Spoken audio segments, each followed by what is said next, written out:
Abu Musa al-Asy'ari. Yang penting keikhlasan. Tatkala Amirul Mukminin Umar bin Khattab mengirimnya ke Bashrah untuk menjadi panglima dan gubernur, Abu Musa al-Asy'ari mengumpulkan para penduduk dan berpidato di hadapan mereka, "Sesungguhnya Amirul Mukminin Umar telah mengirimku kepada kamu sekalian, agar saya mengajarkan kepada kalian kitab Tuhan dan sunnah Nabi kalian, serta membersihkan jalan hidup kalian."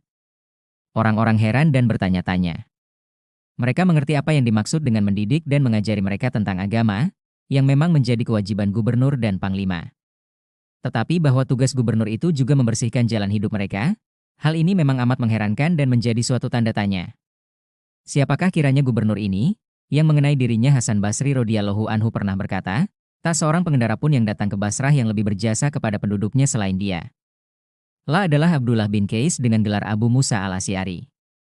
La meninggalkan negeri dan kampung halamannya Yaman menuju Mekah, segera setelah mendengar munculnya seorang rasul di sana yang menyerukan tauhid dan menyeru beribadah kepada Allah berdasarkan penalaran dan pengertian, serta menyuruh berakhlak mulia. Di Mekah waktunya dihabiskan untuk duduk di hadapan Rasulullah menerima petunjuk dan keimanan darinya. Lalu pulanglah ia ke negerinya membawa kalimat Allah, baru kembali lagi kepada Rasulullah Shallallahu Alaihi Wasallam tidak lama setelah selesainya pembebasan Khaibar. Kebetulan kedatangannya ini bersamaan dengan tibanya Ja'far bin Abi Thalib bersama rombongannya dari Habsyi, hingga mereka semua mendapat bagian saham dari hasil pertempuran Khaibar. Kali ini, Abu Musa tidaklah datang seorang diri, tetapi membawa lebih dari 50 orang laki-laki penduduk Yaman yang telah diajarinya tentang agama Islam, serta 2 orang saudara kandungnya yang bernama Abu Ruhum dan Abu Burdah. Rasulullah bahkan memberi nama kaum mereka dengan sebutan golongan Asy'ari, serta dilukiskannya bahwa mereka adalah orang-orang yang paling lembut hatinya di antara sesamanya. Mereka sering diambilnya sebagai tamsil perbandingan bagi para sahabatnya, sabda beliau. Orang-orang Asy'ari ini bila mereka kekurangan makanan dalam peperangan atau ditimpa paceklik, maka mereka kumpulkan semua makanan yang mereka miliki pada selembar kain, lalu mereka bagi rata.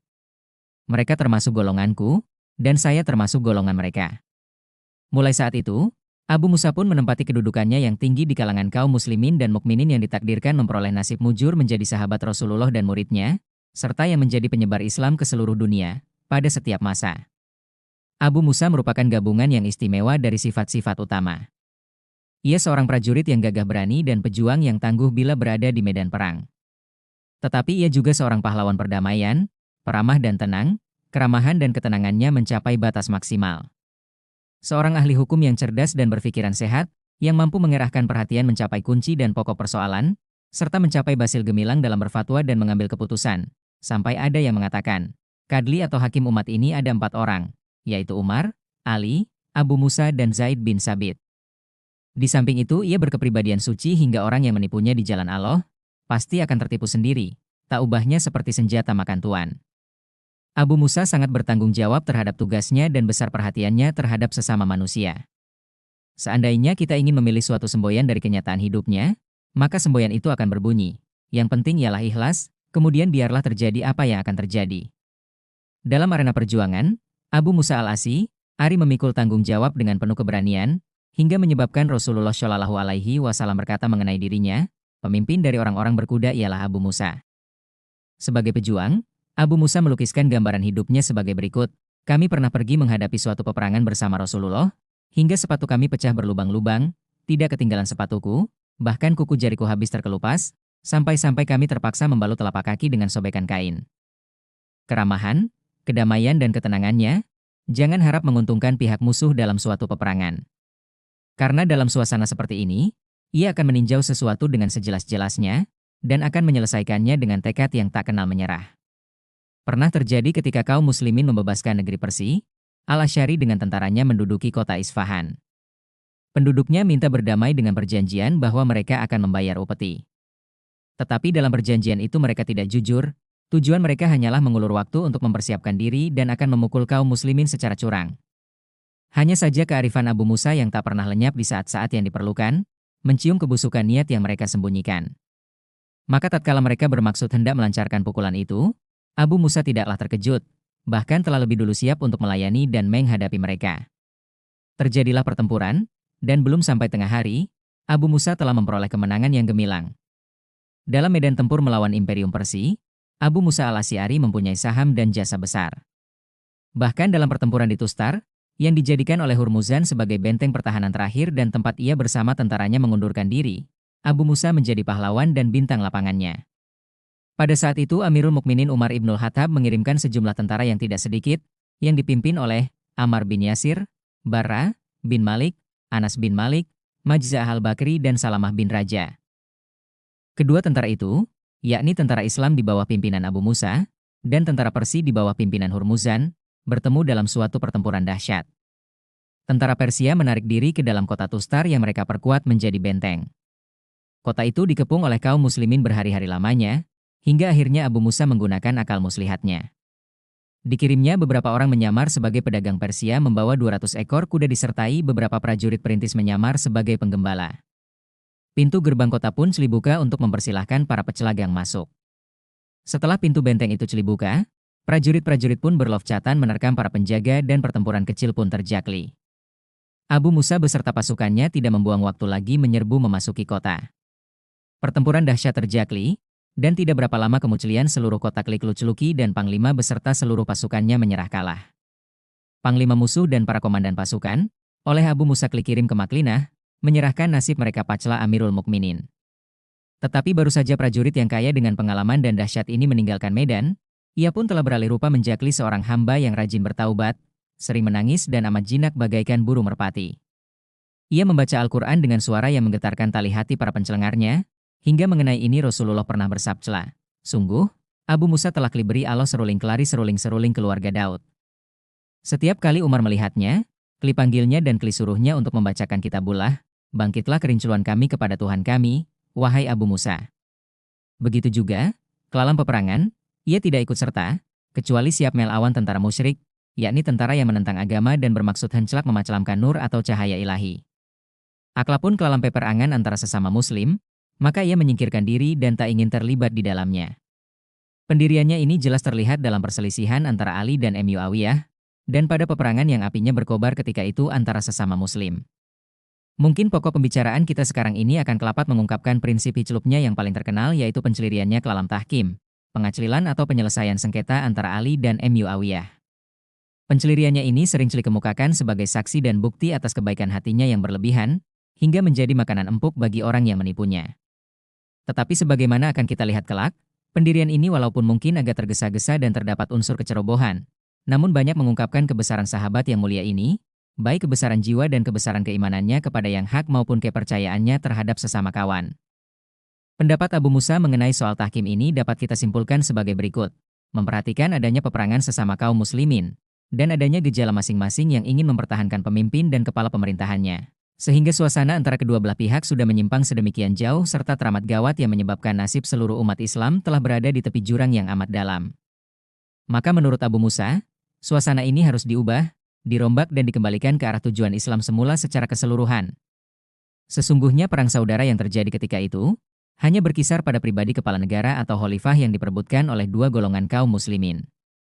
Maka pemecahannya ialah hendaklah Imam Ali meletakkan jabatannya untuk sementara waktu, begitu juga Muawiyah turun dari jabatan gubernur, kemudian urusan kekhalifahan diserahkan lagi kepada kaum muslimin dengan jalan musyawarah untuk memilih khalifah yang mereka kehendaki. Demikianlah analisa Abu Musa ini mengenai kasus tersebut, dan demikian juga cara pemecahannya. Benar bahwa Ali radhiyallahu anhu telah diangkat menjadi khalifah secara sah, dan benar juga bahwa pembangkangan yang tidak beralasan, tidak dapat dibiarkan mencapai maksudnya karena ini berarti menggugurkan yang hak yang diakui syariat.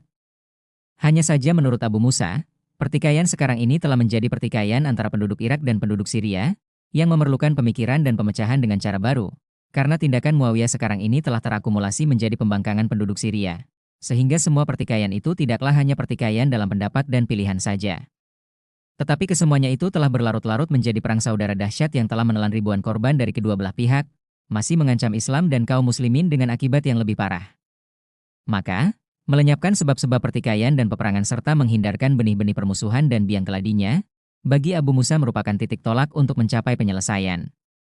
Pada mulanya, sesudah menerima rencana tahkim, Imam Ali bermaksud akan mengangkat Abdullah bin Abbas atau sahabat lainnya sebagai wakil dari pihaknya. Tetapi sebagian golongan besar sahabat dan tentara memaksanya untuk memilih Abu Musa al-Asy'ari. Alasan mereka karena Abu Musa tidak sedikit pun ikut campur dalam pertikaian antara Ali dan Muawiyah sejak semula. Bahkan setelah ia putus asa membawa kedua belah pihak untuk saling pengertian, berdamai dan menghentikan peperangan, ia menjauhkan diri dari pihak-pihak yang bersengketa itu. Maka ditinjau dari segi ini, ia adalah orang yang paling tepat untuk melaksanakan tahkim. Mengenai keimanan Abu Musa, begitupun tentang kejujuran dan ketulusannya, tak sedikit pun diragukan oleh Imam Ali. Hanya saja ia tahu betul maksud-maksud tertentu dari pihak lain dan perilaku mereka yang menggunakan siasat lidah dan tipu muslihat. Sedangkan Abu Musa, walaupun ia seorang yang ahli dan berilmu, namun tidak menyukai siasat lidah dan tipu muslihat ini, serta ia ingin memperlakukan orang dengan kejujurannya dan bukan dengan kepintarannya. Karena itu Imam Ali khawatir Abu Musa akan tertipu oleh orang-orang itu, dan tahkim hanya akan beralih rupa menjadi ajang bersilat lidah dari sebelah pihak yang akan tambah merusak keadaan. Tahkim antara kedua belah pihak pun berlangsung. Abu Musa bertindak sebagai wakil dari pihak Ali bin Abi Thalib, sedangkan Amr bin Ash sebagai wakil dari pihak Muawiyah. Amr bin Ash mengandalkan ketajaman otak dan kelihayannya yang luar biasa untuk memenangkan pihak Muawiyah. Pertemuan antara kedua orang wakil itu, yakni Asy'ari dan Amr, didahului dengan usulan yang dilontarkan oleh Abu Musa, yang intinya agar kedua hakim menyetujui pencalonan dan pengangkatan Abdullah bin Umar sebagai khalifah kaum muslimin, karena tidak seorang pun di antara mereka yang tidak mencintai, menghormati dan memuliakannya. Mendengar arah pembicaraan Abu Musa ini, Amr bin Ash pun melihat suatu kesempatan emas yang tak akan dibiarkannya berlalu begitu saja. Dapat dipahami bahwa Abu Musa tidak terikat lagi dengan pihak yang diwakilinya, yakni Ali. Artinya bahwa ia bersedia menyerahkan kekhalifahan kepada pihak lain dari kalangan sahabat-sahabat Rasul, dengan alasan bahwa ia telah mengusulkan Abdullah bin Umar. Demikianlah dengan caranya, Amr menemukan pintu yang lebar untuk mencapai tujuannya, hingga ia tetap mengusulkan Muawiyah. Kemudian diusulkannya juga putranya sendiri Abdullah bin Amr yang memang mempunyai kedudukan tinggi di kalangan para sahabat Rasulullah Shallallahu Alaihi Wasallam. Kecerdikan Amr ini terbaca oleh Abu Musa. Karena ketika dilihatnya Amr mengambil prinsip pencalonan itu sebagai dasar bagi perundingan dan tahkim, ia pun memutar kendali ke arah yang lebih aman. Secara tak terduga dinyatakannya kepada Amr bahwa pemilihan khalifah itu adalah hak seluruh kaum muslimin, sedangkan Allah telah menetapkan bahwa segala urusan mereka hendaklah dimusyawarahkan di antara mereka. Maka sebaiknya soal pemilihan itu diserahkan kepada mereka bersama. Dalam perundingan itu berlangsung percakapan sebagai berikut. Hai Amr, apakah Anda menginginkan kemaslahatan umat dan ridla Allah? Tanya Abu Musa. Apa maksud Anda? Amr balik bertanya. Kita angkat Abdullah bin Umar. La tidak ikut campur sedikit pun dalam peperangan ini, jawab Abu Musa. Bagaimana pandangan Anda terhadap Muawiyah? Tak ada tempat Muawiyah di sini, dan tak ada haknya. Apakah Anda tidak mengakui bahwa Utsman dibunuh secara aniaya? Benar. Maka Muawiyah adalah wali dan penuntut darahnya, sedangkan keturunan atau asal-usulnya di kalangan bangsa Quraisy seperti yang telah Anda ketahui, sangatlah mulia. Jika ada yang mengatakan nanti, kenapa ia diangkat untuk jabatan itu, padahal tak ada sangkut pautnya dengan masa lalu, maka Anda dapat memberikan alasan bahwa ia adalah wali Utsman. Allah Ta'ala berfirman, barang siapa yang dibunuh secara aniaya, maka kami berikan kekuasaan kepada walinya. Di samping itu, ia adalah saudara Ummu Habibah, istri Nabi Shallallahu Alaihi Wasallam, juga salah seorang dari sahabatnya. Bertakwalah kepada Allah, wahai Amr. Kemuliaan Awiyah yang Anda katakan itu tidak diragukan lagi kebenarannya. Tapi, seandainya khilafah dapat diperoleh dengan kemuliaan, maka orang yang paling berhak adalah Abrahah bin Syabah, pimpinan pasukan gajah dari Yaman. Karena ia adalah keturunan raja-raja Yaman Atababiyah yang menguasai bagian timur dan barat bumi. Kemudian, apa artinya kemuliaan Muawiyah dibandingkan dengan Ali bin Abi Thalib? Benar, bahwa Muawiyah adalah wali Utsman. Bukankah yang lebih utama dari dia adalah putra Utsman sendiri Amr bin Utsman? Tetapi seandainya kamu bersedia mengikuti anjuranku, kita hidupkan kembali kebiasaan dan kenangan Umar bin Khattab dengan mengangkat putranya, Abdullah. Kalau begitu apa halangannya bila Anda mengangkat putraku Abdullah yang memiliki keutamaan dan kesyalehan, begitupun lebih dulu hijrah dan bergaul dengan Nabi? Putramu memang seorang yang benar. Tetapi kamu telah menyeretnya ke lumpur peperangan ini. Maka alangkah tepatnya bila kita serahkan saja kepada orang baik, putra dari orang baik yaitu Abdullah bin Umar. Wahai Abu Musa, urusan ini tidak cocok baginya, karena pekerjaan ini hanya layak bagi laki-laki yang memiliki dua pasang geraham, yang satu untuk makan, sedang lainnya untuk memberi makan. Keterlaluan kamu wahai Amr. Kaum muslimin telah menyerahkan penyelesaian masalah ini kepada kita, setelah mereka berpanahan dan beradu pedang. Maka janganlah kita jerumuskan mereka itu kepada fitnah yang lebih besar lagi. Jadi bagaimana pendapat Anda? Pendapatku, kita tanggalkan jabatan khalifah itu dari Ali dan Muawiyah. Kita serahkan kepada permusyawaratan kaum muslimin yang akan memilih siapa yang mereka sukai. Ya, saya setuju dengan pendapat ini, karena di sanalah terletak keselamatan jiwa manusia. Percakapan ini ternyata merubah bentuk gambaran yang biasa kita bayangkan mengenai Abu Musa al-Asy'ari. Setiap kita teringat akan peristiwa tahkim ini. Ternyata bahwa Abu Musa jauh sekali bila dikatakan lengah atau lalai. Bahkan dalam soal jawab ini, kepintarannya lebih menonjol dari kecerdikan Amr bin Ash yang terkenal licin dan lihai itu. Maka tatkala Amr hendak memaksa Abu Musa untuk menerima Muawiyah sebagai khalifah dengan alasan kebangsawanannya dalam suku Quraisy dan kedudukannya sebagai wali dari Utsman, Abu Musa memberikan jawaban yang gemilang dan tajam laksana mata pedang. Setelah perundingan ini, kasus tahkim sepenuhnya menjadi tanggung jawab Amr bin Ash sendiri. Abu Musa telah melaksanakan tugasnya Dertgan, mengembalikan urusan kepada umat yang akan memutuskan dan memilih khalifah mereka. Amr pun telah menyetujui dan mengakui pendapat ini. Bagi Abu Musa tidak terpikir bahwa dalam suasana genting yang mengancam Islam dan kaum muslimin dengan malapetaka besar ini, Amr masih akan bersiasat anggar lidah karena fanatiknya terhadap Muawiyah. Ibnu Abbas telah mengingatkannya ketika ia kembali kepada mereka menyampaikan apa yang telah disetujui. Jangan-jangan Amr akan bersilat lidah. Demi Allah, saya khawatir Amr akan menipu Anda. Jika telah tercapai persetujuan mengenai sesuatu antara Anda berdua, maka silahkanlah ia berbicara dulu, kemudian baru Anda di belakangnya. Tetapi sebagaimana dikatakan tadi, melihat suasana demikian gawat dan penting, Abu Musa tak menduga Amr akan main-main, sehingga ia merasa yakin bahwa Amr akan memenuhi apa yang telah mereka setujui bersama. Keesokan harinya, mereka berdua pun bertemu muka. Abu Musa mewakili pihak Imam Ali dan Amr bin Ash mewakili pihak Muawiyah. Abu Musa mempersilahkan Amr untuk bicara. Ia menolak, katanya, tak mungkin saya akan berbicara lebih dulu dari Anda. Anda lebih utama daripadaku, lebih dulu hijrah dan lebih tua. Tampillah Abu Musa, lalu menghadap ke arah halayak dari kedua belah pihak yang sedang duduk menunggu dengan berdebar, seraya berkata, "Wahai saudara sekalian, kami telah meninjau sedalam-dalamnya mengenai hal ini yang akan dapat mengikat tali kasih sayang dan memperbaiki keadaan umat ini. Kami tidak melihat jalan yang lebih tepat daripada menanggalkan jabatan kedua tokoh ini, Ali dan Muawiyah, serta menyerahkannya kepada permusyawaratan umat yang akan memilih siapa yang mereka kehendaki menjadi khalifah. Dan sekarang, sesungguhnya saya telah menanggalkan Ali dan Muawiyah dari jabatan mereka. Maka hadapilah urusan kalian ini dan angkatlah orang yang kalian sukai untuk menjadi khalifah kalian." Sekarang tiba giliran Amr untuk memaklumkan penurunan Muawiyah sebagaimana telah dilakukan Abu Musa terhadap Ali, untuk melaksanakan persetujuan yang telah dilakukannya kemarin. Amr naik mimbar dan berkata, "Wahai saudara sekalian, Abu Musa telah mengatakan apa yang dengar bersama, dan ia telah menanggalkan sahabatnya dari jabatannya. Ketahuilah, bahwa saya juga telah menanggalkan sahabatnya itu dari jabatannya, sebagaimana dilakukannya, dan saya mengukuhkan sahabatku Muawiyah, karena ia adalah wali dari Amirul Mukminin Utsman dan penuntut darahnya serta manusia yang lebih berhak dengan jabatannya." Lil. Abu Musa tak tahan menghadapi kejadian yang tidak disangka-sangka itu. Ia mengeluarkan kata-kata sengit dan keras sebagai tamparan kepada Amr.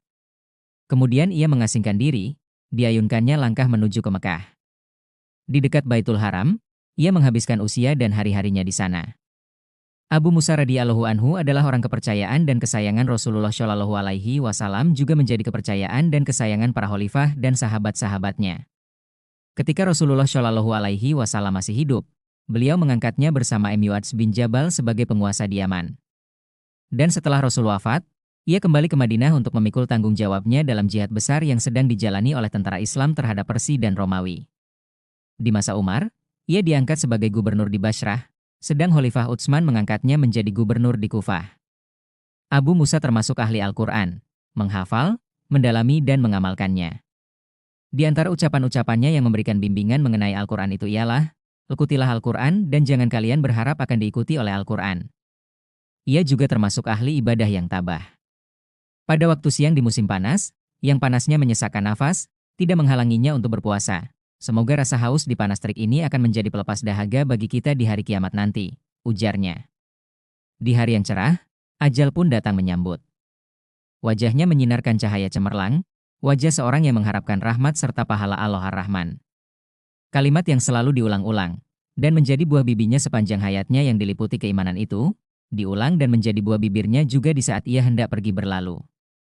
Kalimat itu berbunyi, "Ya Allah, Kamulah Maha Penyelamat, dan darimulah kumohon keselamatan."